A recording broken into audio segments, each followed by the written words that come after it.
Tá, a gente tem 3 aí reclamando do áudio, tá ruim para todo mundo? Ou só para as 3? Tem alguém com áudio aberto? Para mim não tá chiando, não. Deixa eu ver aqui.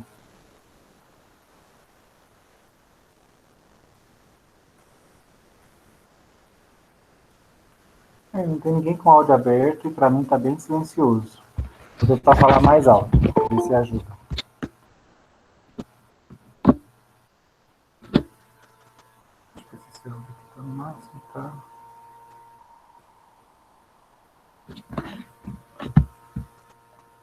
Tá, vou tentar falar mais alto aí, pra gente ver se fica melhor.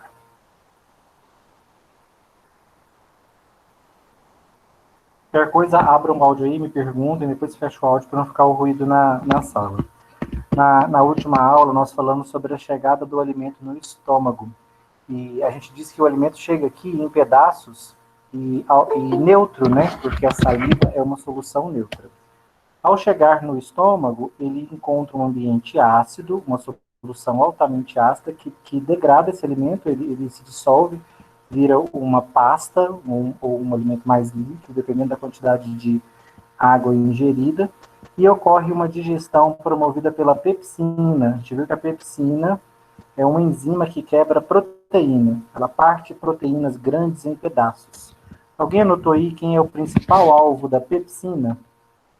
Quais das proteínas da nossa dieta? Ela ataca todas, mas qual das proteínas da nossa dieta é o principal alvo da pepsina, que ela corta em pedaços menores? Alguém chegou a anotar? Isso mesmo, né? O colágeno. Ela corta outras proteínas, mas o colágeno é o principal alvo da pepsina no estômago. Falamos das glândulas gástricas e falamos das células que se envolvem na produção do ácido clorídrico, do fator intrínseco e da pepsina, que são os elementos característicos do suco gástrico, né? Além da água e dos íons, que estão presentes em todas as soluções digestivas. Então, isso foi o que nós falamos na aula passada. Hoje nós vamos ver o alimento, talvez hoje ainda não dê tempo, a gente vê o alimento passando ao duodeno. Então, só vamos deixar claro ó, que ele chegou em pedaços e neutro, envolvido em saliva. E apenas com o amido parcialmente digerido pela pitialina da saliva. Agora ele está indo para o duodeno bastante ácido e liquefeito. Agora ele está uma pasta ácida e é assim que o alimento está chegando no duodeno, líquido e ácido. E agora, além do amido, lá na pitialina, na boca, foi quebrado em maltoses, parte do amido, agora parte das proteínas ingeridas foram quebradas em pedaços menores pela pepsina do estômago. É assim que o alimento está chegando no duodeno. Antes de chegar nessa parte, eu gosto de, no estômago, falar sobre as estruturas da parede do trato gastrointestinal. Muitas vezes eu desenho essa parede aqui, ó, como assim, um simples risco, né? Vocês podem ficar pensando que a parede do trato gastrointestinal é só uma camadinha de células, que é uma parede delgada. Longe disso, gente. Imagine que a parede do trato gastrointestinal é a parede de um tubo, né? Como se fosse a parede de uma mangueira. Só que ela não é feita de uma única camada, ela é feita de 7 camadas de tecido distintas. Então, essa parede do trato gastrointestinal ela é complexa. Dentro da parede correm vasos sanguíneos, glândulas, nervos, tem estruturas musculares, células musculares, porque você lembra que o trato gastrointestinal todo se contrai, ele se movimenta, o esôfago se contrai para empurrar o alimento, o estômago se contrai para misturar e empurrar o alimento para frente. Então, todo o trato gastrointestinal tem células musculares na sua parede. Então, agora vamos conhecer as partes que formam a parede do nosso tubo. Vocês vão ver que a parede do trato gastrointestinal não é uma estrutura simples, é uma estrutura com muitas camadas de tecido. Então, o que vocês estão olhando aqui, ó, pensem que eu peguei, por exemplo, o esôfago, ou uma parte do duodeno, por exemplo, e cortei. Porque as estruturas do trato gastrointestinal são as mesmas, do esôfago ao reto. As camadas são as mesmas. Então, posso fazer um corte aqui no duodeno, um corte aqui no esôfago, um corte lá no intestino grosso. E se eu cortar e olhar de frente o meu corte, eu estou olhando aqui, ó, no centro dele está o buraco onde passa o alimento. Esse buraco onde passa o alimento a gente vai chamar de luz. Luz do trato gastrointestinal. É aqui, ó, o interior, onde o alimento passa. Então, quando a gente corta e olha de frente o tubo, você vê no interior o espaço por onde o alimento corre. O alimento, gente, ele escorrega, né? E é empurrado ao longo do trato gastrointestinal. Escorrega porque a parede está lubrificada com muco. O alimento entra em contato direto com uma camada de células. Essa camada de células que reveste o trato gastrointestinal é um epitélio, é um tipo de epitélio. Igual a nossa pele é formada por epitélio, células de revestimento, todo o interior do trato gastrointestinal tem como primeira camada, a camada mais profunda aqui, voltada para a luz do trato gastrointestinal, que é onde o alimento passa. Então, toda a parte interna do trato gastrointestinal é revestida por células de revestimento. Essas células a gente chama de células epiteliais. Os dois quais, Tamara? Os dois não, todo o trato gastrointestinal, tá? Esôfago, estômago, intestino fino, grosso, todas as estruturas tubulares, toda essa estrutura aqui, ó. Tudo isso aqui no trato gastrointestinal tem 7 camadas de tecido. Todas as paredes dessa tubulação de 10 metros, que é o trato gastrointestinal.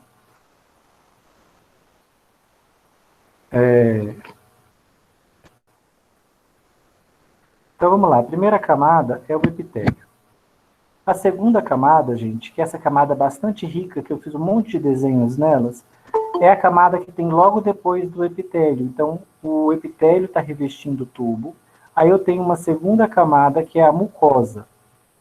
O que tem na mucosa, gente, que está logo atrás do epitélio?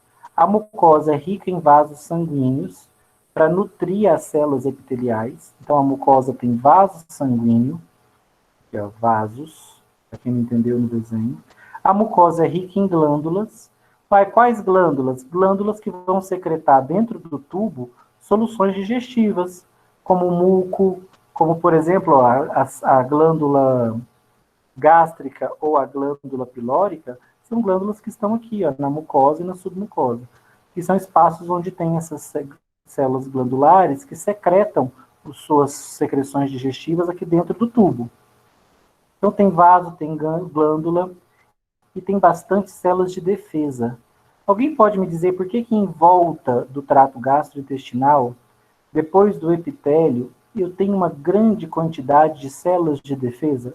Alguém sabe me dizer por que esse tecido concentra em volta do epitélio um aglomerado de células de defesa, quase um órgão imune?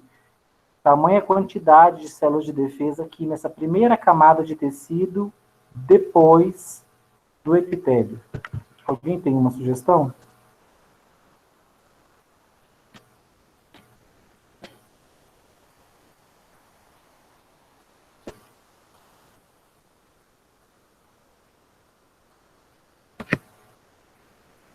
Vamos, gente, abre um áudio aí, conversa comigo.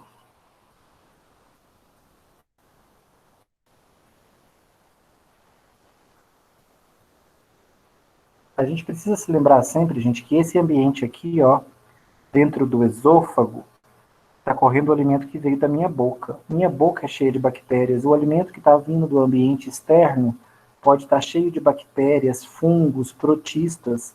Então, esse ambiente, o interior do trato gastrointestinal, dos intestinos, do estômago, do esôfago, é rico em micro-organismos. Então, gente, esses micro-organismos, tudo bem deles ficarem aqui dentro da luz do intestino, mas caso eles atravessem o epitélio e penetrem na parede do trato gastrointestinal, é preciso que exista aqui uma primeira linha de defesa contra eles. Então, essas células imunes estão aqui justamente para promover uma primeira linha de defesa contra esses micro-organismos. Ah, professor, mas tem o epitélio. Tá, o epitélio é uma barreira, mas ele não é uma barreira intransponível. Alguns micro-organismos podem sair da luz do intestino, atravessar o epitélio e cair aqui na mucosa. É importante que eu tenha células de defesa aqui, porque na mucosa também tem vaso sanguíneo. E não é interesse meu que uma bactéria migre da luz do intestino, atravesse o epitélio e caia na minha circulação sanguínea. Ela pode me provocar uma infecção grave se ela conseguir fazer isso. Então é importante eu ter células de defesa aqui fazendo essa defesa inicial, caso um micro-organismo consiga atravessar o epitélio e penetrar na primeira camada. Essa camada é a mucosa, né? A primeira camada de tecido após o epitélio. Então já é a nossa camada 2, a mucosa. A camada 1 é o próprio epitélio. O final da mucosa, a gente tem uma camada muscular simples. Essa camada muscular simples é chamada de muscular da mucosa, que é, cadê a muscular da mucosa? Aqui, nossa camada 3, muscular da mucosa, que eu representei aqui em laranja. Professor, Oi, o que é esse epitélio? o que é o epitélio? Isso. O epitélio é uma camada de células igual à sua pele. É muito comum no nosso organismo, sempre que a gente tem uma estrutura em contato com o meio externo, e o meio externo, o meio que nos rodeia, ele é cheio de micro-organismos. Então, o nosso interior do nosso corpo é estéril. Nele não existem micro-organismos. Então, eu não quero que bactérias, fungos, protistas entrem dentro do nosso corpo, especialmente não quero que eles penetrem na circulação sanguínea, que vai distribuí-los para o corpo todo. Então, as nossas superfícies em contato com o meio externo estão sempre revestidas por camadas de células de revestimento. No nosso caso aqui, o nosso maior órgão do corpo é justamente formado por células de revestimento, é a pele. Ela protege o interior do nosso corpo do meio externo. Só que o trato gastrointestinal, ele também tem uma camada de células de revestimento para proteger o interior do corpo do que está passando dentro do tubo. Porque dentro do trato gastrointestinal, dessa rede de tubos, existem muitos micro-organismos. Então, o epitélio é formado por uma camada de células de revestimento. Mais simples que a pele, tá? A pele é mais complexa, ela tem mais camadas de células. Esse epitélio aqui do trato gastrointestinal é um epitélio mais simples do que o da pele. Entendeu? Sim, entendi. Muito obrigada. Tá? Depois da mucosa, então a gente já tem a submucosa.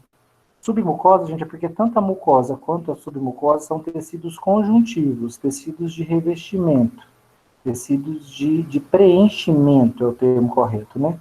E preenchimento do espaço entre as células, são tecidos muito fibrosos. Então, depois da mucosa, onde eu tenho vaso sanguíneo, glândula, célula de defesa, vem a submucosa. O que eu encontro na submucosa? A submucosa é rica em nervos, tá? O trato gastrointestinal é inervado, tem terminações nervosas. Por isso que eu sinto dor no meu trato gastrointestinal. Quando ele se contrai com muita intensidade, ele pressiona esses nervos e eu tenho cólicas intestinais. Dores, porque a parede do tubo contraiu com tanta força que pressionou esses nervos e eu sinto uma dor intensa, uma dor em cólica. No final da submucosa, que é rica em nervos, eu tenho uma camada circular de células musculares. Essa camada circular de células musculares eu chamo de muscular circular, camada muscular circular. Por quê? Porque as fibras musculares estão envolvendo o tubo. Pensa, gente, que você pega um tubo, uma mangueira, e enrola uma fita nela, em volta dela. Esse é o sentido das fibras musculares circulares, elas estão rodeando o tubo. Depois delas, eu tenho a sexta camada, que é a camada muscular longitudinal. Qual que é a diferença da muscular longitudinal, sexta camada, para muscular circular, professor? É porque a circular, como eu falei, pensa no que o trato gastrointestinal é um tubo com uma fita enrolada. Essa é a muscular circular. Se eu agora começo a passar uma fita no sentido da mangueira, no sentido do tubo, ou seja, encapando ela de fora a fora, essa camada, esse sentido é o longitudinal. Então, as fibras musculares longitudinais, elas não estão fazendo um círculo, elas não estão enlaçando o tubo, elas estão indo no mesmo sentido dele, elas estão encapando o tubo, de fora a fora. E, por fim, a gente tem uma membrana. Essa membrana é um acabamento. É uma película que tem depois da muscular longitudinal. É a última e sétima camada do trato gastrointestinal, que eu chamo de serosa. Então, vamos pensar o seguinte, ó, o alimento está descendo aqui pelo esôfago. A primeira camadinha aqui, que o alimento está em contato, é o epitélio. Depois vem mucosa, muscular da mucosa, submucosa, muscular circular, muscular longitudinal e serosa. Nossa, professora, são muitas camadas. Sim, a parede do tubo do trato gastrointestinal não é uma parede simples. É uma parede com múltiplas camadas de tecido. A ciência que estuda os tecidos é a histologia, por isso que eu falo que eu estudo as 7 camadas histológicas, ou seja, as 7 camadas de tecido do trato gastrointestinal. Não se trata, portanto, de uma parede simples, mas de uma parede bastante complexa. Quero que vocês pensem o seguinte, eu estou aqui no estômago, a barreira mucosa foi descontinuada nessa área, e o ácido gástrico começa a atacar essa parede. Eu queria que alguém abrisse o áudio, tá? Para falar comigo, pode ser mais de um. Na falta, vamos supor, tomei anti-inflamatórios não esteroidais, né? Tomei ibuprofeno por muito tempo. E aí ele prejudicou a produção do muco do meu estômago. Como o epitélio ficou exposto, o ácido clorídrico começou a atacar a parede do meu estômago. Qual é a primeira camada de tecidos que vai ser danificada, gente? Quando eu começar a desenvolver uma gastrite, uma inflamação na parede do meu estômago. Qual é a primeira camada que vai sofrer dano provocado pelo ácido estomacal? O epitélio? O epitélio. Ok, o epitélio. Aí eu vou sentir, o que eu vou relatar? Eu vou relatar que eu estou sentindo uma sensação de queimação no estômago. Por que é uma sensação de queimação? Porque é ácido. Eu estou sofrendo, de fato, uma queimadura ácida. Seria a mesma sensação se eu pegar ácido clorídrico num laboratório e gotejar sobre a minha pele. Eu vou sentir uma dor também em queimação, porque é um ácido queimando o epitélio. Vocês acham que esse ácido é capaz de destruir completamente esse epitélio onde ele toca? Sim. Essas 7 camadas vão do esôfago até o intestino? Até o reto, todo o trato gastrointestinal. Até o... Entendi. Todo ele tem essa mesma estrutura. Toda a rede de tubos que forma o trato gastrointestinal, da faringe, né, da boca ainda até o reto, lá no final do trato, toda ela vai ter essas 7 camadas de tecido. Professor? Oi. Por que os carboidratos fibrosos e, enfim, todo alimento que possui uma concentração maior de fibra, ele vai fazer o intestino soltar? Fazer o intestino soltar, você está falando do efeito laxativo? Isso, exatamente. As fibras, elas não são digeridas. Então, especialmente se elas forem produzidas de celulose, porque a celulose não é uma estrutura que a gente consegue digerir. Então, um alimento rico em fibras, ele é rico em estruturas que nós não temos enzimas para digerir. Aí essas fibras, elas ajudam na composição das fezes. Então, você forma as fezes e regula o seu trato gastrointestinal. Então, além de uma microbiota regulada, é interessante ter uma alimentação rica em fibras para formar o bolo fecal. Então, você pode formar aquelas fezes fininhas, ou fezes partidas, ou líquidas, por falta dessas estruturas para dar peso, né, para dar solidez às fezes. Mas as fibras são estruturas não digeridas. O que nós digerimos, nós absorvemos, vai para dentro do nosso corpo e não compõe as fezes. Então, vamos dizer assim, questão de nutriente, construção muscular ou até mesmo imunidade, vitaminas, as fibras elas não contribuem em nada. É simplesmente para a formação do bolo fecal. Isso, contribui nada. Se for celulósica, nós não temos enzimas capazes de digeri-las.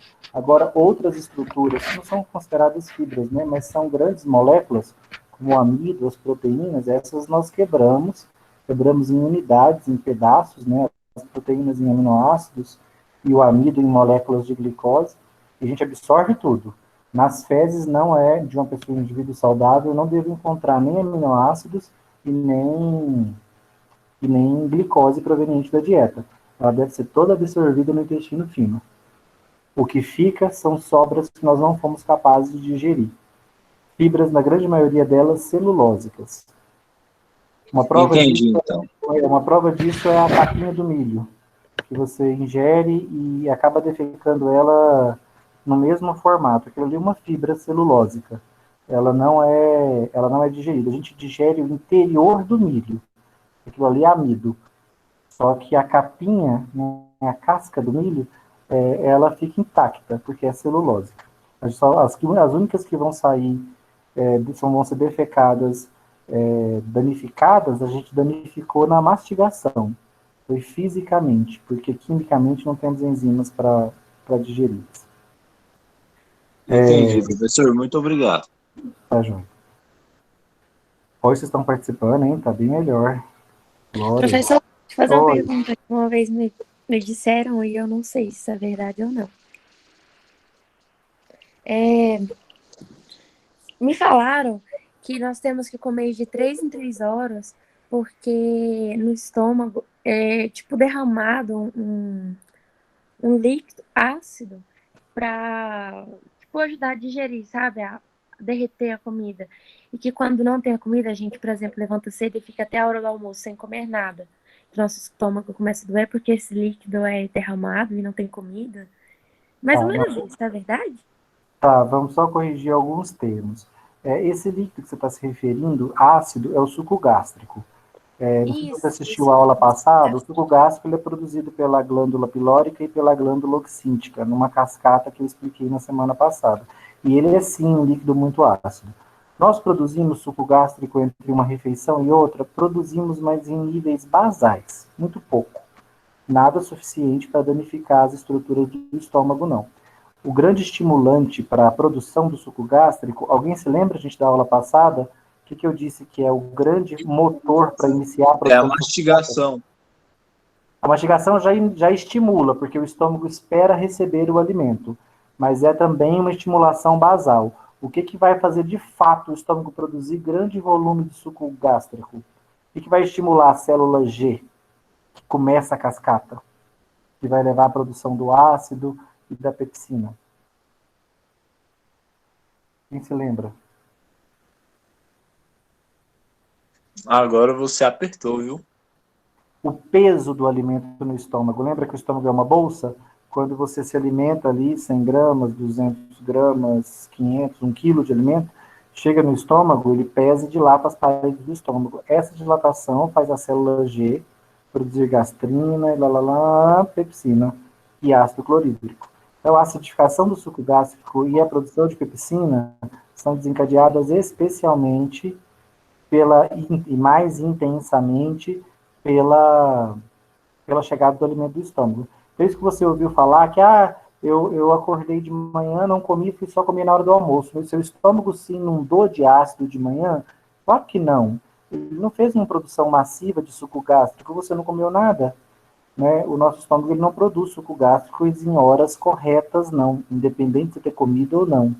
Ele vai produzir suco gástrico quando ele perceber alimento dentro do estômago. E ele percebe a presença do alimento pela dilatação. A mastigação induz uma produção de suco gástrico acima do basal, e por isso ela deve ser evitada. Esse é um dos problemas de mascar chicletes por muito tempo. O seu estômago, você fica engolindo saliva e está mascando, o seu estômago entende que você vai engolir um alimento a qualquer momento, e você acaba que você não engole, então ele aumenta a produção de ácido. Agora, por exemplo, não tomei café da manhã, meu estômago vai produzir ácido porque eu tomei café da manhã ontem? Não, gente, isso não acontece. Ele só vai produzir suco gástrico e acidificar esse suco e produzir pepsina quando o alimento chegar no estômago, quando for necessário digerir o alimento. Há uma doença conhecida como gastrite nervosa que é provocada por um distúrbio, né, normalmente relacionado a crises de ansiedade, que faz com que o estômago do indivíduo produza um excesso de suco gástrico, mesmo na ausência de alimento, mesmo quando ele não está se alimentando. Aí esse indivíduo pode ter problemas pépticos. O que é um problema péptico? É quando o ácido e a pepsina atacam a parede do estômago, começam a digerir a própria parede do estômago. Naquele ponto surge uma inflamação, uma gastrite. E a dor dessa inflamação é uma dor em queimação, porque é de fato uma queimadura ácida que está acontecendo no epitélio. Eu estava perguntando para vocês que depois que o epitélio é danificado, qual a próxima estrutura vai ser danificada pelo ácido se esse indivíduo não se tratar? Lembrem-se, a produção de ácido não para. Então pensa o seguinte, você tem uma feridinha na sua pele. Todos os dias você goteja ácido várias vezes por dia nessa ferida. Ela vai cicatrizar melhor ou ela vai aumentar com o passar do tempo? Ela vai aumentar. Ela vai aumentar, né? Você está agredindo ela todos os dias com ácido de novo, ele vai corroer e vai fazer uma ferida cada vez mais profunda na sua pele. Se você gotejar todos os dias, várias vezes por dia, ácido clorídrico em pH 1, que é próximo do pH do estômago, na palma da sua mão, com o tempo vai vazar a sua mão para o outro lado. Então, o que vai acontecer, gente, se eu perder a proteção mucosa? Primeiro, o ácido e a pepsina vão digerir o epitélio, a camada inicial de células. Qual é a próxima camada que vai ser digerida? Que vai ser atacada? Aqui tem as defesas lá contra as bactérias? A mucosa? Isso, aqui tem aqui, ó, as células de defesa, as glândulas, e o que mais que tem nela? Glândula, célula de defesa e... Ó, aqui, vermelhinho. Qual que é a terceira estrutura? Glândula, células de defesa e o quê? Vasos. Vasos. Quando o ácido começar a digerir, gente, a mucosa, vai acontecer um evento. Ele vai encontrar na mucosa vasos sanguíneos. E quando ele digerir esses vasos sanguíneos, o que vai acontecer? Destruir a parede do vaso, que irriga a mucosa. Ó, a ferida vai ficando mais profunda. Atravessou o epitélio e chegou na mucosa. Na mucosa tem vasos. Os vasos foram rompidos. O que vai acontecer, gente? Esse vaso rompido, gente, ele começa a sangrar. E ele começa a sangrar para onde? Para onde é que vai vir o sangue aqui dos vasos rompidos na mucosa? Onde ele vai se acumular? No estômago? Dentro, né? Se a ferida for no esôfago e ela chegar até a mucosa do esôfago, vai começar a sangrar dentro do tubo. Se for no estômago, dentro do estômago. Se for no duodeno, dentro do duodeno. Então, gente, essa presença do sangue, né, das hemácias aqui no bolo alimentar, eu vou conseguir identificar de dois jeitos. Olha, a minha ferida já não é uma simples gastrite, já é uma úlcera, é uma ferida profunda. Ela já escavou o tecido, ela já está na segunda camada, na mucosa, e já está rompendo o vaso sanguíneo, já está tendo sangramento, hemorragia gástrica.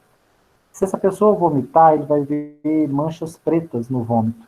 Isso que é o sangue coagulado. A gente chama isso de hematênese, que é a presença de sangue no vômito. Hema de sangue, hemato, né, de sangue, e ênese de vômito. Então, hematênese. A outro motivo... Professor? Oi? E, por exemplo, no caso de uma pessoa que está com úlcera, uma úlcera que não teve uma infecção, né, não teve nenhuma bactéria. Aí, quais são as medidas que ela precisa tomar para regenerar o estômago dela, as paredes estomacais? Quem pode ajudar o nosso colega aqui, gente? Olha, vamos pensar o problema. Eu tenho uma ferida na parede do meu estômago. E o que está agravando essa ferida diariamente? E não está permitindo que ela cicatrize? O suco São gástrico? os ácidos. É o suco gástrico. A acidez do suco gástrico. O que eu tenho que fazer, então? Qual que é a medida que eu tenho que tomar? Para dar chance dessa ferida cicatrizar. Você tem que diminuir o suco gástrico. E aí, por exemplo, vai entrar um omeprazol, um pantoprazol. Mas eu quis me referir assim, a coisas que ele pode mudar no dia a dia dele mesmo, sabe? É questão de hábitos. Ah, sim. Alguns, por exemplo, lembra que a presença do alimento no estômago é que estimula a produção de suco gástrico? Então ele pode, por exemplo, fazer refeições mais leves. As refeições mais leves vão induzir uma produção menos excessiva de suco gástrico. Ele pode também evitar alimentos ácidos, porque o alimento ácido já vai juntar com o ácido do estômago e ajuda a acidificar ainda mais o suco gástrico. Ele pode optar por uma alimentação menos ácida, comer uma quantidade menor menor de comida. Ele pode evitar alguns alimentos que estimulam a produção de suco gástrico, como café, por exemplo, a cafeína presente no... Não é a cafeína, de fato. São outras substâncias presentes no café, porque já está provado que até o café descafeinado também aumenta a produção de suco gástrico, então não é culpa da cafeína, é culpa de outros componentes do café. Então tem mudanças de estilo de vida. Se ele é uma pessoa estressada e tem gastrite nervosa, ele pode tentar tratar essa ansiedade ou outras técnicas para se acalmar, para reduzir esse estímulo gástrico, ou usar medicação para ansiedade. Então, tem várias medidas que ele pode fazer, além de parar a produção do ácido. A principal medida vai ser parar a produção do ácido, para dar chance desse epitélio se recompor, dessa ferida cicatrizar. A gente tem outras ações farmacológicas, tá? Não é só parar a produção de ácido, não. Eu posso proteger essa ferida, enfim. Lá em farmacologia, vocês vão ver que a gente tem muitas outras opções para ajudar a recuperar essa ferida. Professor, eu fiz redução de estômago há quase 6 anos. Acho que algumas colegas também já relataram que fizeram também. Aí, assim, o nosso estômago, o meu estômago tem 5 centímetros de diâmetro, um pouco mais que isso. E eu tenho essa questão, porque eu não vivo sem café. O café, assim, a gente vive, né? Mas eu gosto muito. O café, ele vai fazer mal quando já existe um sintoma, ou é bom prevenir deixando de tomar para que isso não aconteça? Porque, assim, nesses 6 anos, eu nunca tive nada grave, nenhuma gastrite, nenhuma úlcera, nada. Mesmo usando, né, tomando café 2, 3 vezes ao dia, às vezes 2 vezes, né, mais ou menos. Então, assim, seria o ideal prevenir. Não, o café pode agravar o problema, mas ele não vai ser ele não vai ser muitas vezes o fator causador, não. Não tem por que parar de tomar, não. Se você toma constantemente e não tem nenhum problema, não tem nenhum motivo para você parar, não. Eu tomo café constantemente, também sou viciado em café, e tenho queimações terríveis, nem por isso paro. Então, enfim, e não é só o café o motivo, não, normalmente tem outros motivos associados.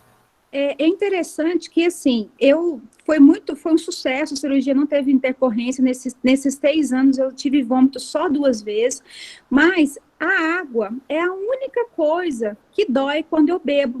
Eu posso beber até bebida alcoólica, eu não sinto dor.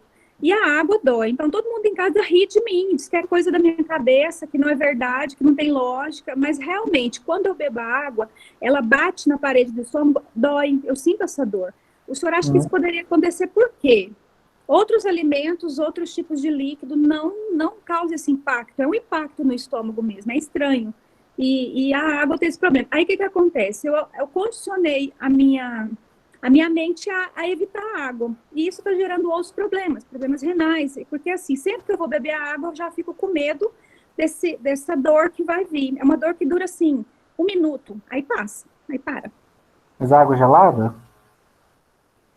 Água gelada, água em temperatura ambiente. A água gelada dói menos. A água em temperatura ambiente parece que é pior. Parece que se ela estiver gelada, dói menos. Tem que fazer um exame para ver se você está com essas paredes íntegras. Não deveria doer, não. A água, ela pode aumentar o grau de ionização do ácido. Então, ele pode tornar o ambiente mais ácido. Tanto quando você tem uma queimadura ácida, nem é recomendado que você jogue água, porque ela ioniza ainda mais o ácido. Mas talvez seja isso, aumente a acidez. Mas para sentir dor, tinha que ter alguma lesãozinha na parede do estômago. Então, não custa você fazer um exame, uma endoscopia, para ver se essas paredes estão íntegras. Se elas estiverem, é uma dor neuropática, possivelmente de origem nervosa. E aí, entendi. Aí não vai ter uma solução, e não pode parar de tomar água, não. Você vai ter que se adaptar. Porque vai dar outros sérios problemas renais, inclusive. Obrigada, professor. Mas olha se as paredes estão íntegras. Se estiverem, é neuropática. Ou talvez é relacionado ao volume que você está tomando muito e está dilatando as paredes do estômago, seu estômago é muito pequeno. Então, talvez você tenha que diminuir a quantidade. Beber goles menores, né? Isso. Talvez. Ou então faz um teste com canudo. Vê se com canudinho você continua sentindo dor. Olha, é menos, dói menos. Mas ainda dói um pouquinho, mas dói menos mesmo. Eu acho que é porque a gente quase nunca faz uso do canudo, né? Em casa, assim, é falta de se adaptar mesmo, talvez, né? Compra um de vidro para você não matar tartarugas e use em casa. E tenta às vezes, diminuir a intensidade. Talvez é porque a água a gente não tem muita noção, mas talvez a água está dilatando as paredes excessivamente e está gerando dor. Porque você tem que pensar que seu estômago é muito pequeno. Talvez eu não sei qual é o volume de estômago que você ficou, mas talvez um copo d'água um pouco maior já deixe ele totalmente cheio. E a dor surge daí, talvez. Tá, obrigada, professor. Tá bom? Gente, então, se eu tiver uma lesão ácida no epitélio, ela pode se aprofundar para a mucosa. Quanto mais profunda ela fica, quanto mais ela se aprofunda no tecido, ela deixa de ser uma simples gastrite e vira uma úlcera. E se eu não tratar, gente, essa lesão vai derreter a muscular da mucosa, vai atingir a submucosa, vai começar a danificar os nervos que estão aqui na submucosa, aí a dor se intensifica muito quando o ácido gástrico começa a atacar os próprios nervos aqui da parede do tubo. É uma dor que fica muito mais intensa, uma dor mais nevrálgica, né, por dano direto ao nervo. Depois ela vai degradar as camadas musculares e, por fim, a serosa. O que acontece, gente, se o ácido gástrico percorrer 7 camadas do trato gastrointestinal e, por fim, decompor a serosa? O conteúdo, por exemplo, se acontecer aqui no estômago, o suco gástrico, o conteúdo estomacal, se perfurar todas as 7 camadas, onde é que vai derramar esse líquido? Onde é que vocês estão sabendo? Onde é que o estômago está? Vai causar uma inflamação, uma infecção grave? Vai, porque o conteúdo estomacal vai começar a minar dentro do abdômen, porque o estômago está no abdômen. Se a perfuração completa acontecesse no esôfago, o esôfago está no tórax, então o conteúdo poderia começar a vazar dentro do tórax. Aí, se vocês fizeram uma boa anatomia, vocês sabem que aqui em volta do esôfago tem traqueia, tem pulmão, tem coração. Essas são as estruturas aqui do meu tórax. Já se a perfuração for no intestino, no estômago que estão no abdômen, o conteúdo que extravasar para fora, já que a parede do tubo furou, vai cair sobre baço, rins, fígado, as estruturas que estão aqui no abdômen, trato genitourinário, né, reprodutivo nas mulheres, ovários, útero, nos homens. Caramba, e o que acontece? Hã? E o que acontece se isso acontecer? Esse interior é contaminado, né? Então, se acontecer, você está liberando micro-organismos aqui dentro da sua cavidade abdominal. Você vai ter uma grave infecção. Pode se transformar, inclusive, em uma septicemia, uma infecção generalizada. É bastante perigoso, né? Então, Daí tem que fazer uma cirurgia com urgência. Isso, você tem que obstruir aqui essa perfuração no seu tubo. Essa é uma ulceração muito grave, né? Muitas vezes, muito antes disso, ó, o ácido já estava queimando aqui, sentindo dor, tendo hemorragias. Então, a pessoa costuma procurar auxílio antes. Mas pode acontecer de haver uma ruptura da parede? Pode. No caso do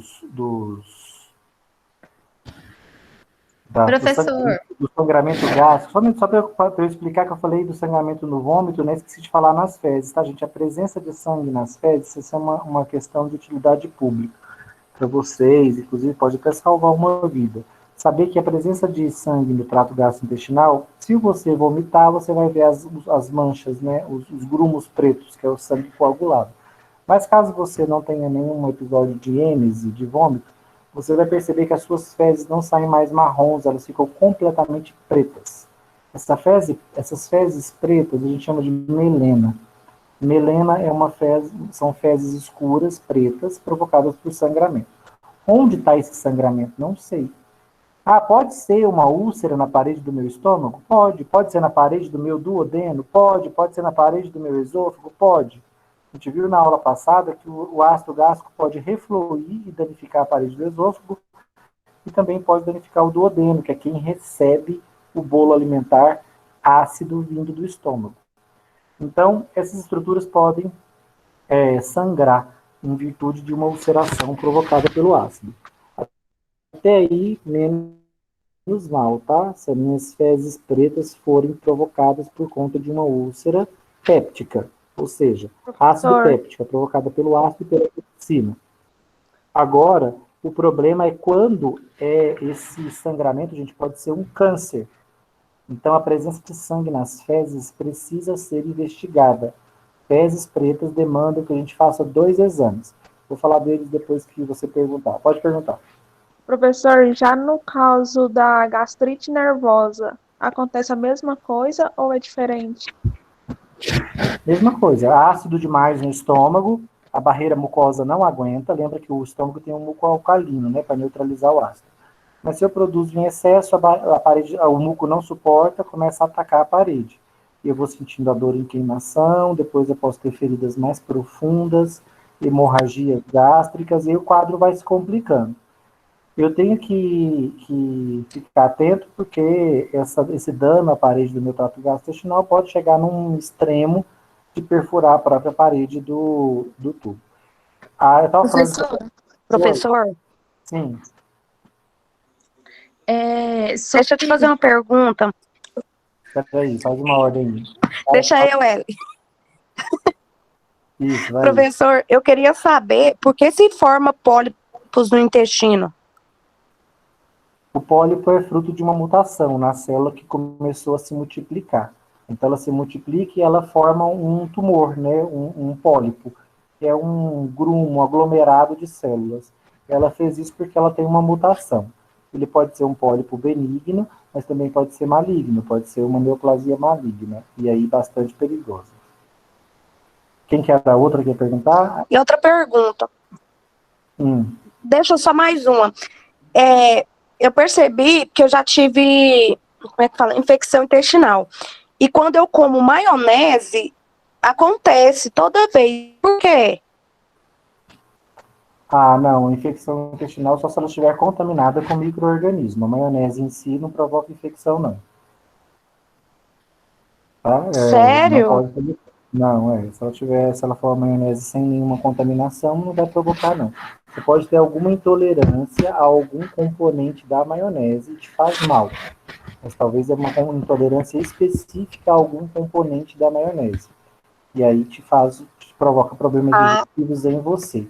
Mas aí é uma intolerância alimentar a algo da maionese. Professor? Obrigada. Oi. Sobre sangue nas fezes. Tem uma amiga que ela passou um tempo, mais ou menos uns 4 dias, quando ela ia ao banheiro, em vez de sair as fezes, saía muito sangue. E ela não foi no hospital, ela achou que era ressecamento, porque ela sempre foi ressecada e começou a beber muita água, saiu no hospital e depois normalizou.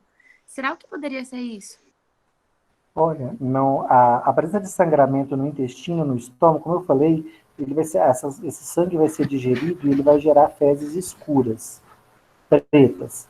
Aí tem que fazer 2 exames para eu saber onde é que está sangrando.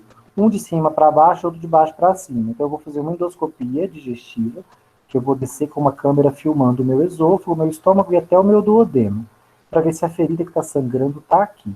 Não está sangrando em nenhum desses pontos, a minha outra opção é fazer uma videocolonoscopia. Aí eu vou inserir a câmera pelo ânus e vou fazer o trajeto do intestino grosso e final do intestino fino, para ver se o sangramento está numa dessas estruturas. Tá? Então eu tenho que descobrir a origem desse sangramento, porque ele pode indicar uma neoplasia maligna, né? Um tumor maligno na parede, normalmente do meu intestino, mas pode ser do estômago também, ou até mesmo do esôfago, e ele está sangrando dentro do meu intestino. Quanto mais cedo eu fizer uma cirurgia, né, para conter essa neoplasia, maiores as minhas chances de sobreviver. Então, sangramentos no estômago são um alerta. A sua amiga, talvez, se ela sangrou, né, se era sangue de fato no vaso, é muito mais provável que ela tenha tido alguma ruptura de vaso já no final do trato gastrointestinal, no reto e no ânus. Possivelmente hemorroidas, tá? As hemorroidas provocam sangramentos. São dilatações da parede do reto e do ânus e que provocam sangramento. Então, possivelmente ela teve uma crise de hemorroidas e, como não foi ao médico, nem diagnosticou.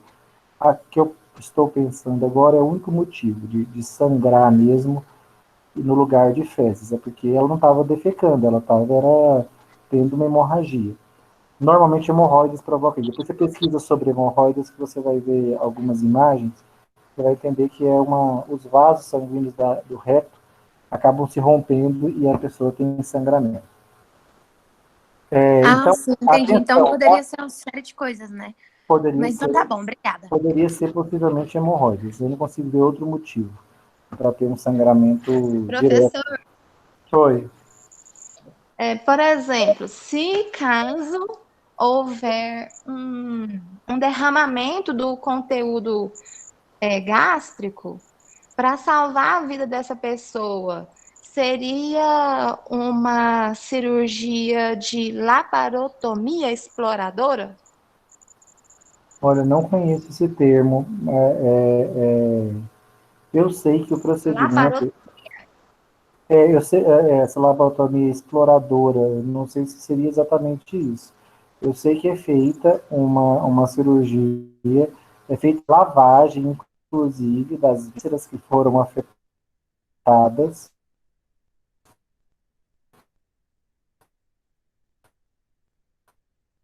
Vocês acompanharam quando o provocado naturalmente, né? Foi um objeto pérfuro cortante que rompeu.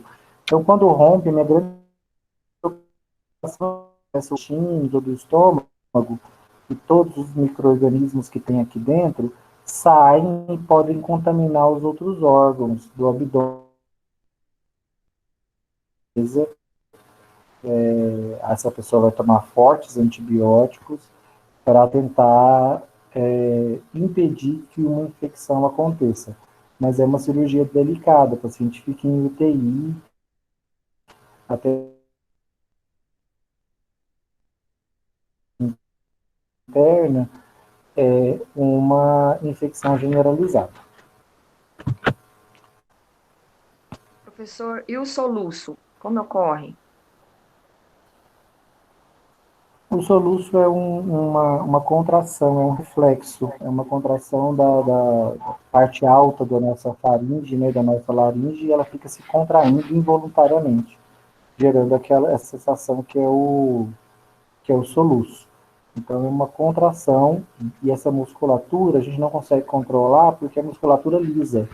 Essa musculatura aqui, ó, da parede, e essa musculatura da parede, ela é lisa. A musculatura lisa, ela acaba se contraindo à vontade. E essa contração vai acontecer durante um período até essa musculatura fadigar e aí cessa espontaneamente. Né? Não chega a ser um problema. Não é nenhum problema de saúde, não. Não sei se tem alguma patologia que seja desencadeada por algum tipo de soluço crônico, isso existe. O soluço natural, que é esse que a gente tem, ele é só fruto dessas contrações espasmódicas mesmo, elas acontecem durante um período, é fora do nosso corpo, depois a musculatura fadiga e cessa. Nós mostramos todos esses slides aqui para vocês, né? Ó, aqui no slide, ó, para mostrar para vocês, esse slide mostra as camadas, ó, epitélio, mucosa, muscular da mucosa, submucosa, circular, circular longitudinal e serosa. Tem todas as camadas. O que mais eu queria mostrar para vocês? E todo o nosso trato gastrointestinal, gente, se movimenta. Então, esse nosso tubo, a parede do trato gastrointestinal, essas estruturas tubulares que começam aqui estruturas tubulares que começam na boca e vão até o reto, toda essa parede, o alimento não passa aqui escorrendo a cavidade. A parede do tubo se mexe. A gente consegue até sentir isso.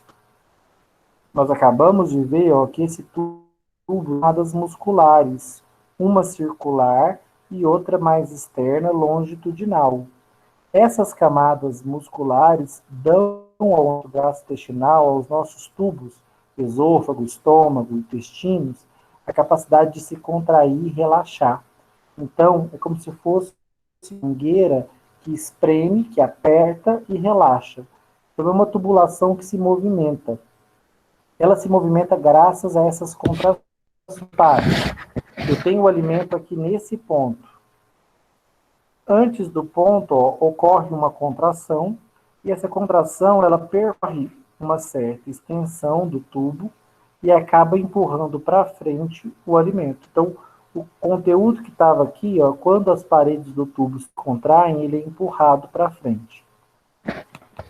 Pensa o seguinte, né? Você tá, por exemplo, com uma linguiça, que é um tubo cheio de alimento ali dentro. Se você aperta ela, você não está empurrando o alimento para frente? É o que é o nosso tubo. A questão é que o nosso trato gastrointestinal, ele detecta onde está o alimento, em que ponto, determinado ponto aqui do esôfago. Imediatamente antes, aquelas duas camadas musculares se contraem, empurram o alimento para frente. Tem uma figura aqui que vai ficar melhor de vocês verem isso. Esses movimentos, gente, essa capacidade do nosso trato intestinal de se contrair para empurrar o alimento para frente, a gente chama de peristalse, tá? Então, aqui, ó, contração peristáltica, onda peristáltica, é a contração que empurra o alimento para frente. O conjunto de todos esses movimentos eu vou chamar de movimentos peristálticos ou peristalse. Ó, eu tenho vários tipos de contrações. Eu posso ter contrações regularmente espaçadas ao longo do meu trato gastrointestinal. Pode ser estar acontecendo no intestino, por exemplo. Posso ter vários pontos de contração realmente espaçadas. Posso ter uma contração isolada num determinado ponto. Posso ter contrações irregularmente espaçadas. Ou posso ter contrações que não são tão, está vendo?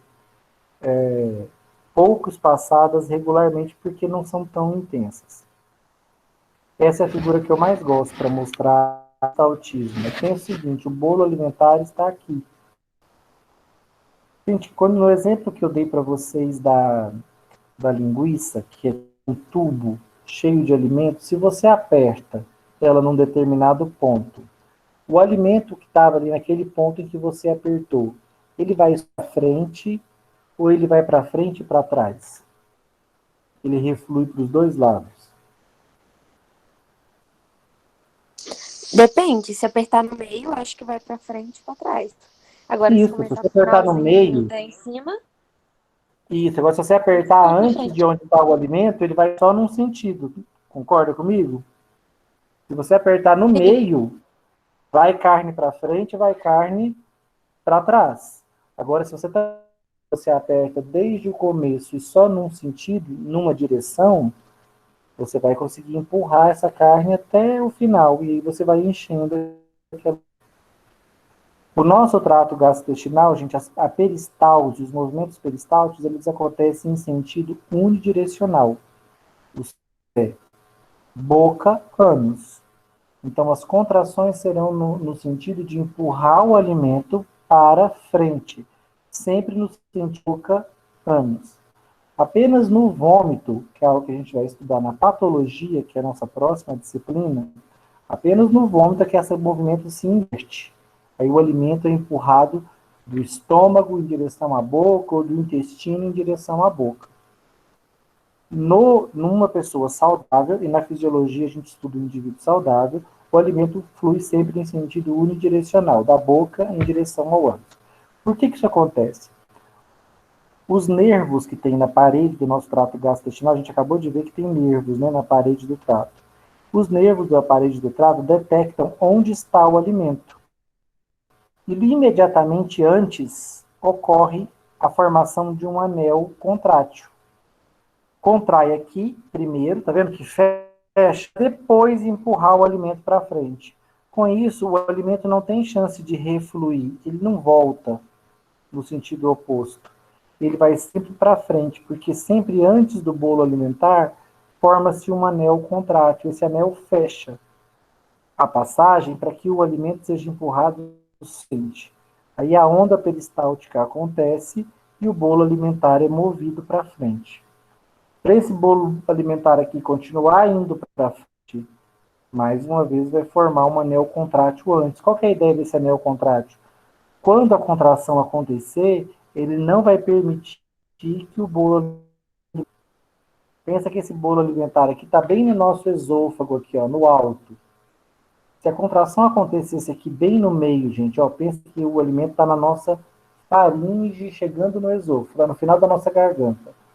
Se a peristalse acontecesse aqui bem no meio, sem a formação do...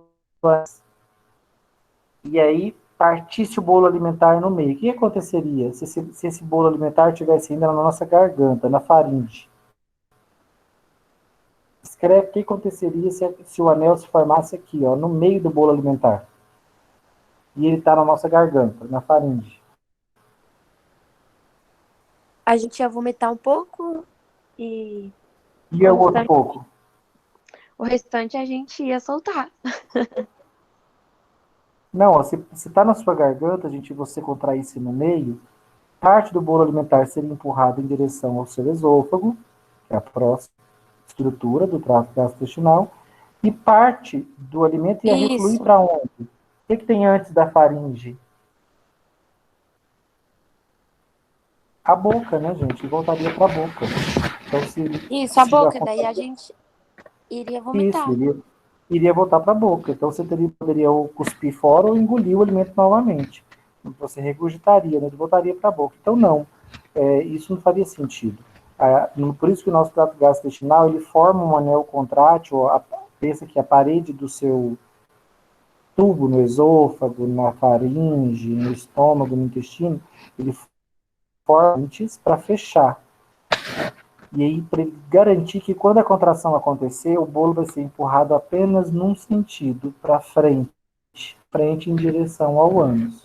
Quando o bolo, os restos do bolo alimentar, né, as fezes, atravessam o ânus, o ânus foi percorrido. Boca, ânus. 10 metros de tubo foram percorridos. Por que essa contração, gente, ela gasta muita energia? Tanto que quando a gente se alimenta e precisa empurrar o bolo alimentar logo depois, o que você sente depois que você acaba de fazer uma refeição pesada? Por exemplo, o almoço, que é a nossa primeira grande refeição. Você não sente uma preguiça, um sono? O que é essa sensação de preguiça, de sono? É o seu corpo pedindo para que você descanse. Por quê? Porque boa parte da energia ele está usando para quê? Para empurrar o bolo alimentar para frente. Então, energeticamente, é muito dispendioso.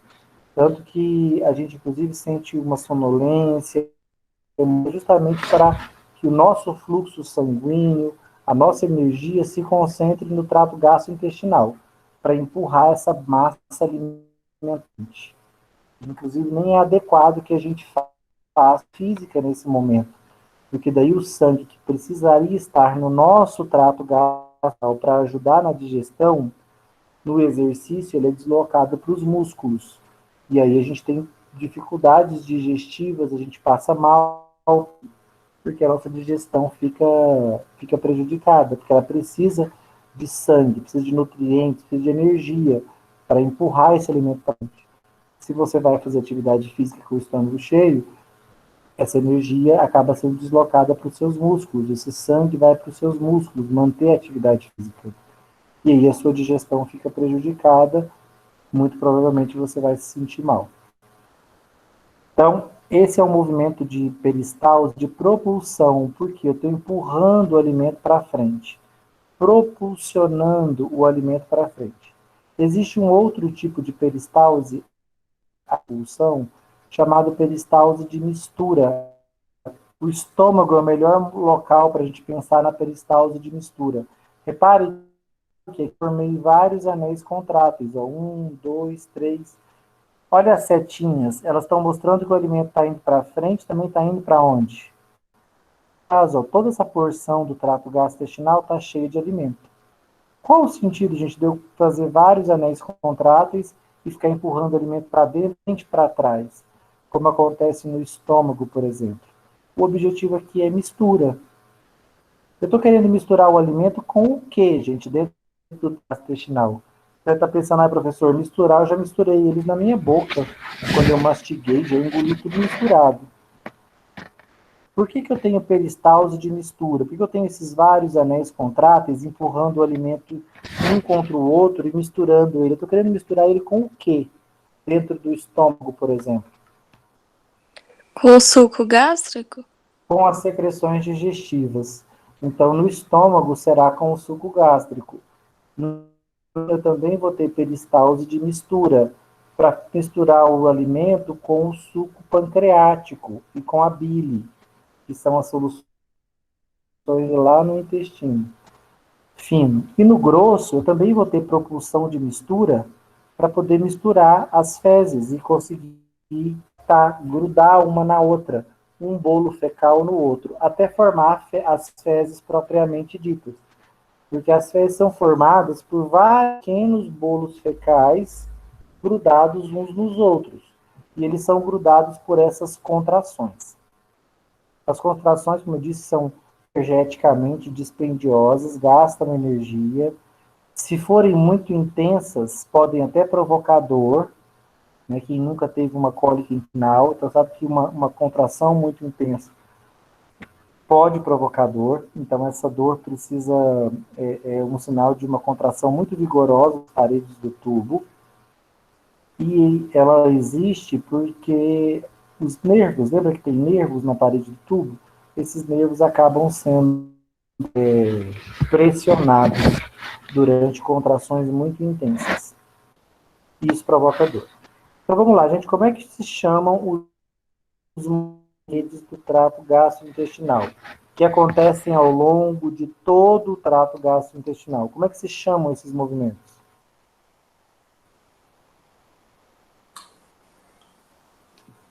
Peristálticos? Peristalse. Movimentos peristálticos ou peristalse.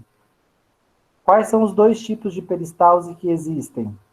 A peristalse, os movimentos de propulsão, movimentos peristálticos de propulsão ou perispulsão, que é para empurrar para frente. Qual o sentido?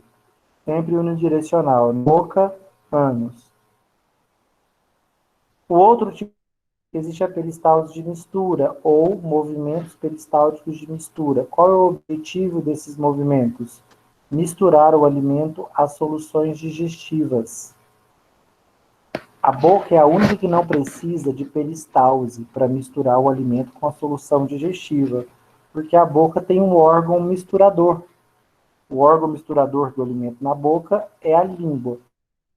O restante do trato gastrointestinal não conta com a língua, né, com o órgão misturador do alimento. Então, o alimento tem que ser misturado no restante por movimentos do próprio tubo. No estômago, eles são particularmente intensos, né? A gente ouve muitas vezes as contrações da parede do estômago intensas, o alimento sacode lá dentro do estômago com tanta intensidade que a gente ouve o barulho. Então, isso acontece também nos intestinos, quando estão misturando e empurrando o alimento para frente.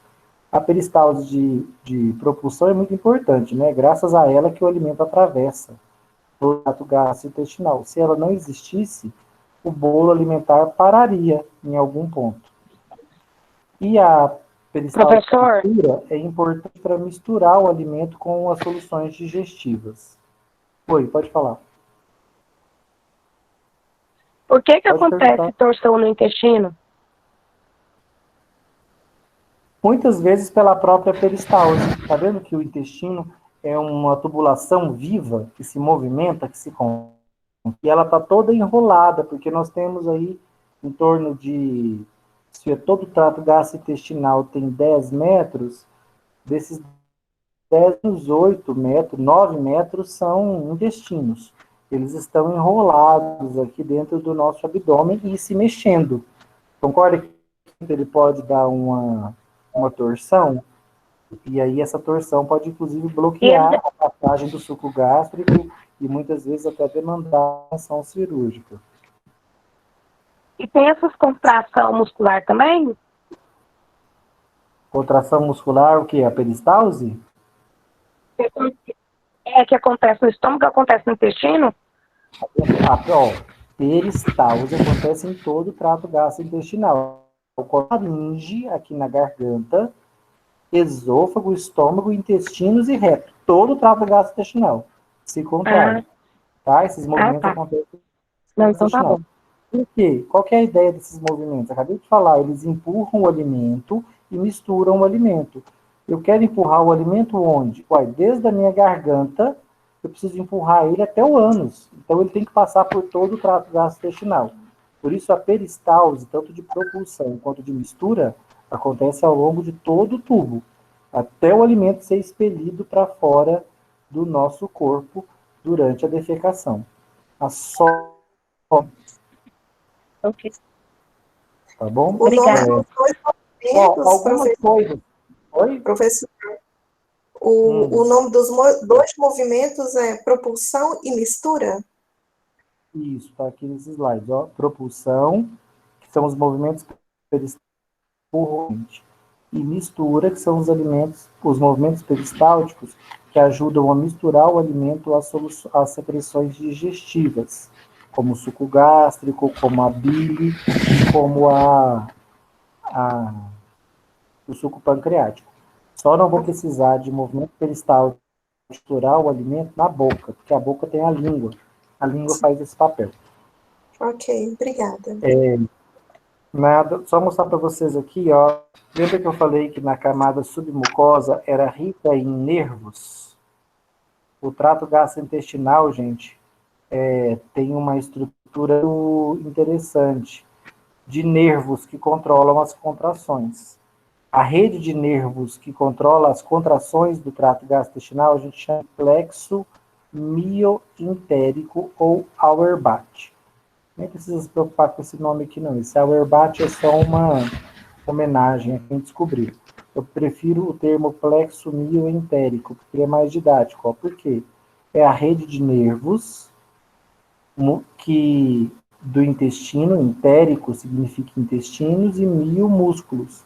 Então, é a rede de nervos do intestino, muscular do intestino. Ó. Mio, músculo, entérico, intestino.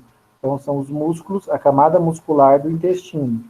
Então, a rede de nervos da camada muscular do intestino é que controla a peristalse. Então, gente, vocês acham que, por exemplo, o alimento está no meu estômago? Faz sentido o meu esôfago estar contraindo? Ó, o alimento está aqui, ó, no meu estômago. Eu estar com uma peristalse intensa no esôfago?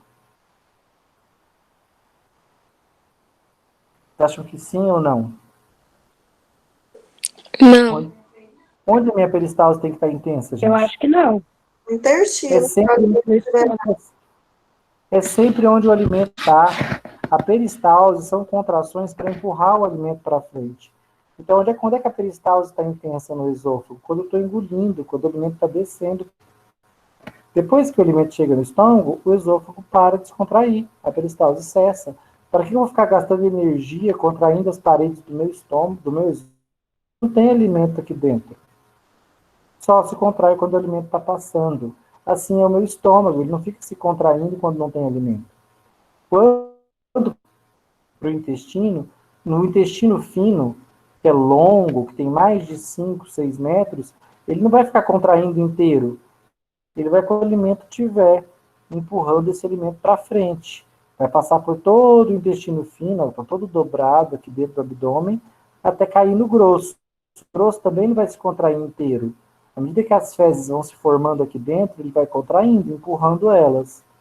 Até que elas chegam aqui no cólon sigmoide, passam para o reto, e do reto, no ato de defecação, elas são eliminadas para fora do nosso corpo, quando o esfíncter relaxa. Isso é o ato de defecar. Então, coisas que vocês podem decorar que acontecem em todo o trato gastrointestinal. Movimentos peristálticos, produção de muco, tudo isso acontece ao longo de todo o trato gastrointestinal. Se estiver na prova lá, todo o trato gastrointestinal ocorre movimentos peristálticos, está correto. Em todo o trato gastrointestinal, há produção de muco para facilitar a passagem do alimento, para a acidez, porque o muco é alcalino, está correto. Então, são coisas que acontecem de fato ao longo de todo o trato gastrointestinal.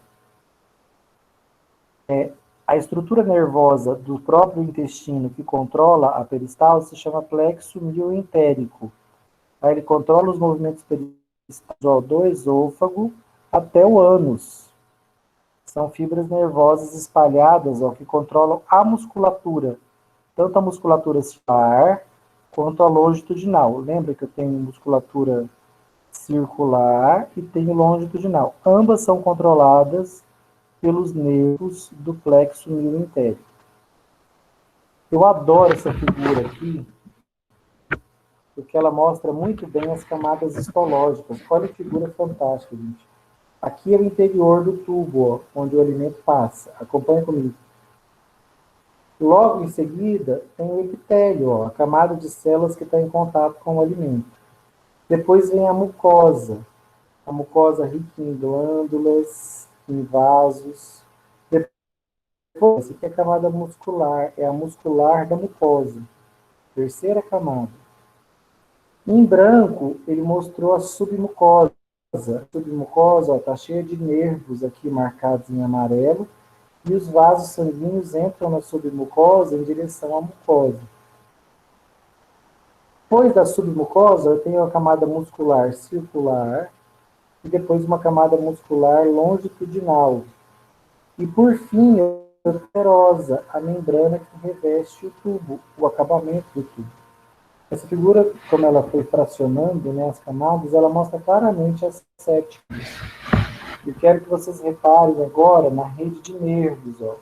Os nervos estão entrando dentro da parede do trato gastrointestinal, por isso que eu tenho sensibilidade. Se você engolir algo muito quente, a hora que passa pelo seu esôfago, você sente que está passando queimando, porque tem nervos para evitar o calor.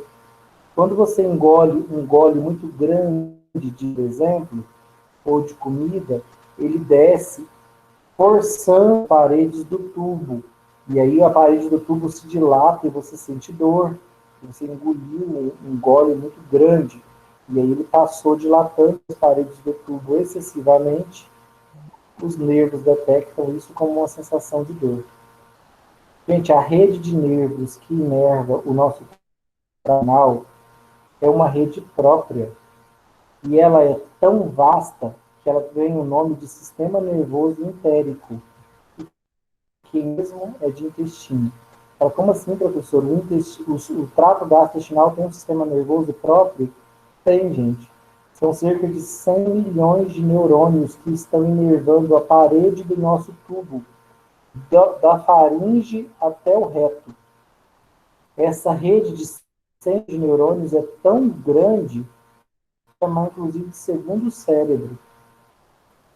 Olha que impressionante, o nosso trato gastrointestinal é tão especial que ele tem uma estrutura nervosa própria. Olha o que eu estou falando. Fora do sistema nervoso central, é o único tecido que tem uma estrutura nervosa independente e tão sofisticada é o trato gastrointestinal. Da faringe até o reto, ele tem rede de nervos formada por mais de 100 milhões de neurônios e que controlam duas coisas que vocês não podem esquecer. Os nervos, né, o sistema nervoso entérico, ou seja, a rede de nervos, de neurônios do próprio trato gastrointestinal, ela controla os movimentos do trato gastrointestinal, a peristalse, e ela controla as secreções de enzimas digestivas, ação sanguínea. Então, essa rede de nervos que inerva todo o nosso trato gastrointestinal, ela está controlando os do tubo, a peristalse, seja de mistura, seja de propulsão, e ela está controlando a secreção de soluções, o muco, a saliva, o suco gástrico, o suco pancreático, e também a circulação sanguínea. Tem que pensar, gente, que o volume de sangue no tubo varia muito ao longo de um dia. Se eu estou com o estômago vazio, se eu não comi, eu tenho pouco sangue na parede do meu tubo, porque eu não estou precisando digerir nada. Quando eu termino de comer, o fluxo do tubo aumenta muito. Por que aumenta muito? Porque agora eu preciso de sangue para conseguir sustentar o processo digestivo, de energia para que o meu trato gastrointestinal consiga digerir os alimentos e depois absorvê-los. Professor, Oi, eu queria saber, já que ele tem um sistema nervoso próprio, né? Como que funciona a circulação tipo, de oxigênio, a oxigenação do trato gastrointestinal? a oxigenação do trato gastrointestinal acontece da mesma forma dos demais tecidos, é pela circulação sanguínea. Está vendo que os vasos sanguíneos penetram as 7 camadas e vão chegar até aqui na mucosa, que eu falei que é vasos? Esses vasos estão trazendo hemácias. Lá na aula de sistema circulatório, vocês vão ver que as hemácias são células do sangue que estão trazendo oxigênio para todas essas células aqui, ó, que formam esses tecidos. Então, todos os tecidos do nosso corpo, e não somente o trato gastrointestinal, recebem oxigênio do sangue. O sistema nervoso não tem nada a ver com a oxigenação dos tecidos. Qual é o papel de uma rede de nervos própria para o trato gastrointestinal? Controle. O sistema nervoso é um sistema de controle. Então, o que essa rede de nervos está controlando aqui do trato digestivo? Controlando a peristalse, o volume de secreções, ou seja, quanto suco gástrico sendo produzido, quanto suco pancreático, e circulação de sangue, o volume de sangue. Se o alimento está aqui, eu preciso de mais sangue. Então, esse sistema nervoso promove vasos para vir mais sangue para essa região. Depois que o alimento passa, esses vasos se contraem, porque eu não preciso mais de muito sangue aqui, porque já passou. Quem controla essa dilatação desses vasos é essa rede de nervos, tá? Uma rede de nervos que vai dentro da nossa parede. Lembra que a nossa parede tem 7 camadas? Esses nervos vão se entremeando dentro dessas 7 camadas. Eles vão se entremeando aqui dentro, ao longo de todo o tubo, lá da faringe até o reto. Essa rede de nervos eu chamo de sistema nervoso entérico, ou seja, sistema nervoso do trato gastrointestinal, dos intestinos. E ele é formado por pelo menos 100 milhões de neurônios. Uma estrutura nervosa tão complexa que dá para a gente chamar assim de segundo cérebro. Não pensem, viu, que essa rede de nervos do trato gastrointestinal trabalha de forma quase que autônoma, sim, mas o sistema nervoso central consegue sim. Claro que consegue. Tá? As estruturas do nosso corpo, todas obedecem ao sistema nervoso central. Olá, professor, mas você falou que o final tem uma rede própria de nervos, com 100 milhões de neurônios? Sim. E eles trabalham de forma autônoma, promovendo e produção de secreções digestivas.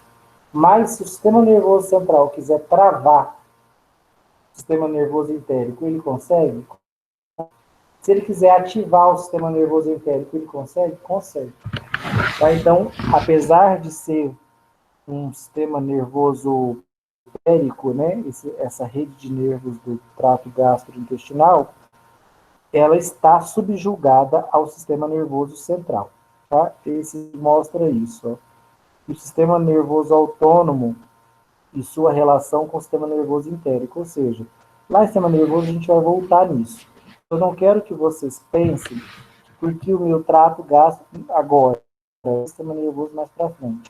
Nesse momento, eu só quero que vocês, não quero que vocês pensem que por ter uma rede própria de neurônios, o trato gastrointestinal é uma estrutura que age sozinha, independente do controle do sistema nervoso central. Não. Apesar de ter uma rede própria de neurônios, uma rede própria de nervos, controlando a peristalse e a secreção de soluções digestivas, o sistema nervoso entérico é controlado pelo central, tá? Por meio de noradrenalina e de acetilcolina, mas ele é o controle do sistema nervoso central. Então, em situações que o meu sistema nervoso central quer se impor sobre o entérico, ele consegue. Eu vou terminar nossa aula falando sobre isso com um exemplo para vocês entenderem. Pensa o seguinte. Pensa no seu sistema nervoso entérico, gente comum. um peão sem nenhum estudo, mas que trabalha o dia inteiro. Você dá uma ordem, trabalha o dia todo. Ele não consegue refinar o trabalho. Ele não sabe a hora de trabalhar menos nem mais, e ele não sabe quando parar. Ele só trabalha. Você precisa de uma pessoa com um maior grau de instrução para dizer para ele quando começar, quando parar e qual é o grau de intensidade que ele tem que trabalhar em determinada hora ou em hora diferente. Por que eu chamo o sistema nervoso entérico de peão, gente? Porque o que ele faz? Ele controla a contração, por exemplo, e secreções digestivas. Então, se o alimento está numa determinada do tubo, o sistema nervoso entérico simplesmente trabalha. Ele contrai e ele para empurrar esse alimento. E ele põe digestivas para misturar nesse alimento. Ponto final. Só que esse alimento não vai chegar aqui no final, ó, eu gosto de dar esse exemplo, ele vai chegar aqui no final. Qual é a última parte do final? O reto, antes do ânus. Quando esse alimento chega aqui, ele já chega na forma de fezes. A chegada das fezes no reto, gente, vai defecação. Por quê? Quem é que está dando essa vontade de defecar? O sistema nervoso entérico. Porque quando as fezes chegam no reto, a rede de nervos do trato gastrointestinal percebe essa rede de nervos, o sistema nervoso entérico, ele percebe que as fezes chegaram no reto, ou seja, é hora de defecar. O que o sistema nervoso entérico vai ficar comandando?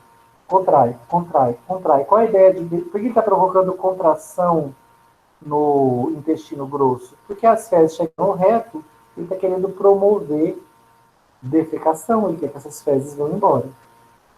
Só que tá vendo como ele é um peão? Ele só trabalha, ele fica te mandando constantemente defecar. Enquanto as fezes estiverem no reto, o sistema nervoso entérico não para de promover contração, querendo empurrar essas fezes para fora do corpo. Só que nós somos animais sociais, né? E a gente não pode defecar em qualquer momento. Não é igual um cachorro, um animal, que as fezes chegam no reto, ele para, vai lá e defeca. Nós não. Nós precisamos, muitas vezes, esperar pelo momento adequado. A gente está num ambiente público, não pode defecar naquela hora.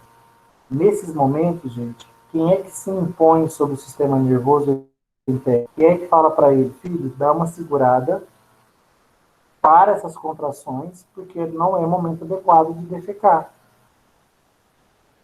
Tem esse controle sobre a rede de nervos do trato gastrointestinal. Ou o próprio sistema nervoso central. Então, em algumas situações, a defecação é um ótimo exemplo, o sistema nervoso central consegue se impor sobre o entérico. Outro exemplo é no estômago. Nós acabamos de falar, ó, o estômago não deve produzir muito ácido aqui. O estômago não deve produzir muito ácido quando está vazio. Lembrando que a presença do alimento vai promover uma produção excessiva de suco gástrico ácido. Ora, por que quando eu estou com o estômago vazio e muito ansioso, o meu estômago produz muito suco gástrico ácido e nervosa? Mais um exemplo. O sistema nervoso entérico, se o seu estômago está vazio, ele entende que você não deve produzir secreções disso. E ele não produz, ele não estimula a produção.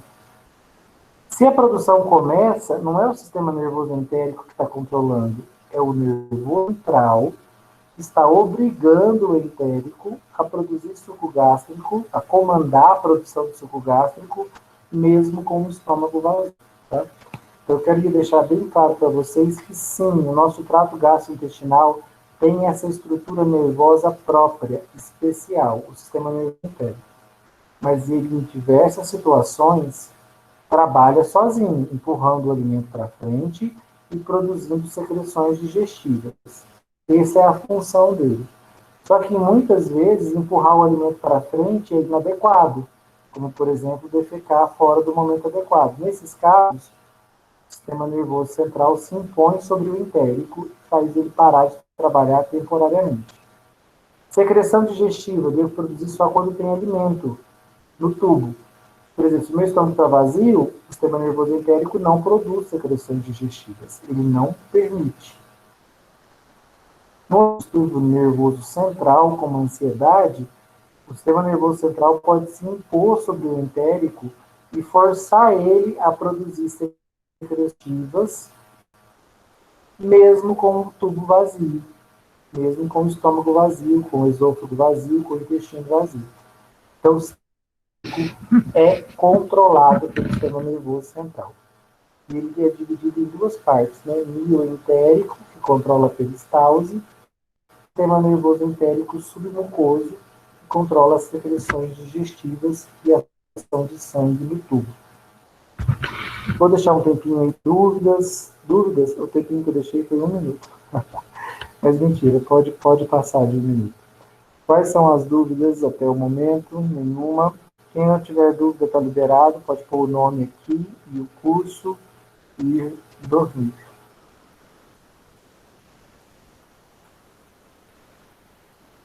Sem dúvidas?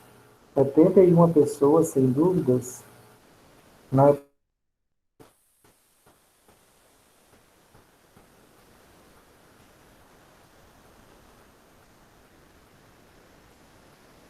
Professor, Oi. eu tenho uma dúvida, não é bem relacionada ao sistema nervoso entérico, não, é mais relacionada à questão das fezes no intestino. Assim como a presença de sangue nas fezes, né, produz fezes escuras, a presença de uma mucosa catarrosa frequente nas fezes seria o quê? Seria uma doença do trato gastrointestinal, alguma coisa assim? E também gordura, quando as fezes saem com presença gordurosa, que você nota pela água. O que poderia ser? Olha, a gordura, os lipídios fazem parte das fezes. A gente não consegue absorver toda a gordura da qual a gente se alimenta. Então, quando a gente for estudar a composição das fezes lá no final, você vai ver que tem gordura. Só que não pode ter em excesso. Então, se a pessoa está com essa secreção excessiva, possivelmente é um excesso de gordura nas fezes. Aí pode ser motivado por dois fatores diferentes. Pode ser porque ela ingeriu gordura em excesso, e aí normalmente você já vê gordura nas fezes. Se você ingeriu em excesso, você vai ver gordura em excesso. Ou ela pode estar tendo algum problema. Não ingere gordura em excesso. Ela pode estar tendo algum problema digestivo, talvez uma dificuldade de bile, uma baixa produção de bile, e ela não está digerindo as gorduras de forma adequada. Então, elas estão indo em grande quantidade para as fezes, e aí está fazendo essas fezes mais oleosas, mais gordurosas.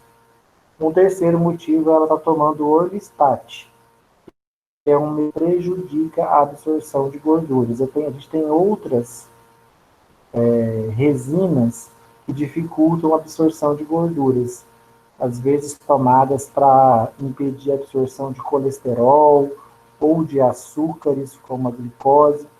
Então, essas resinas podem atrapalhar a absorção de gorduras, e aí eu vejo mais gorduras nas fezes. E aí ficam essas fezes com essas características que você falou. Mas pode ser pura e simplesmente um excesso de gordura na alimentação também.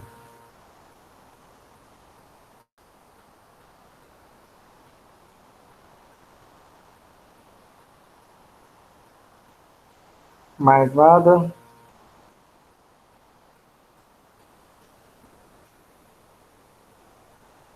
Vamos. Dúvidas?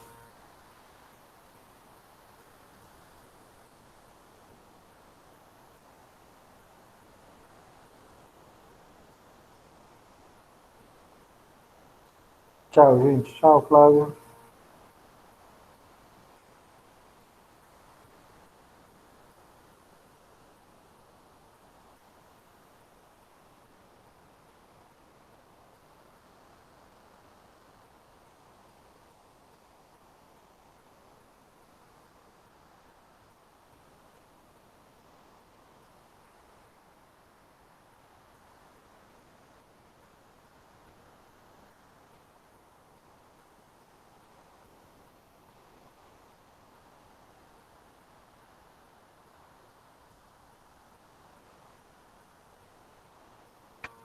Então, tchau, gente. Boa noite. Se forem ter dúvidas, vamos fazendo as atividades, tá?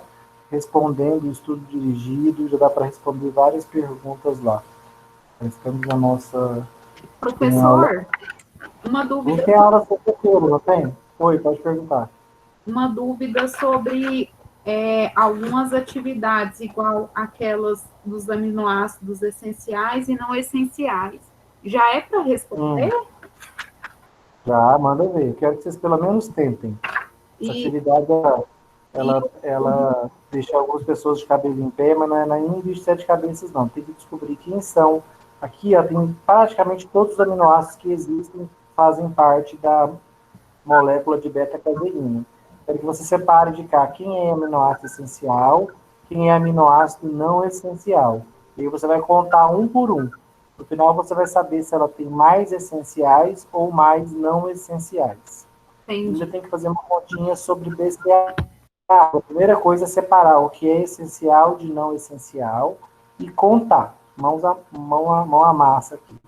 O objetivo dessa atividade é que vocês conheçam ácidos, quais são eles, e a composição de uma proteína muito importante na nossa dieta, que é a proteína do leite, a beta-caseína.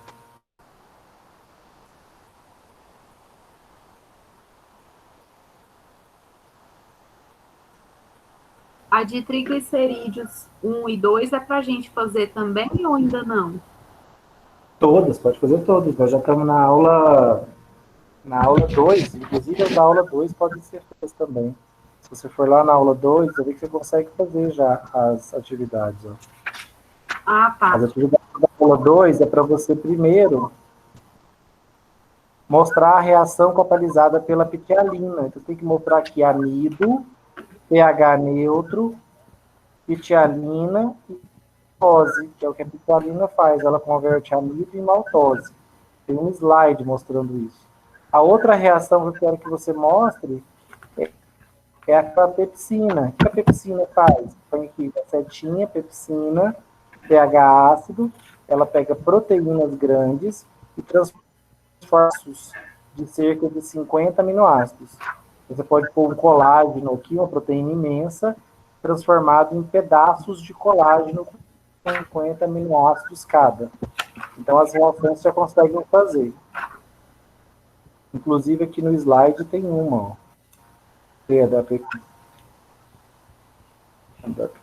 Aqui, ó.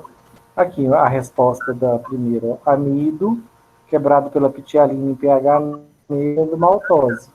É isso que está pedindo aqui na primeira. A segunda é a reação da pepsina, quebrando poliproteínas em oligopeptídeos. São pequenos pedaços de proteína, com cerca de 50 aminoácidos cada. Então já dá para fazer até a aula, tá? A aula 3 nós vamos entrar na próxima aula. Ah, tá. Ok, professor. Então tá bom. Obrigada. Nada.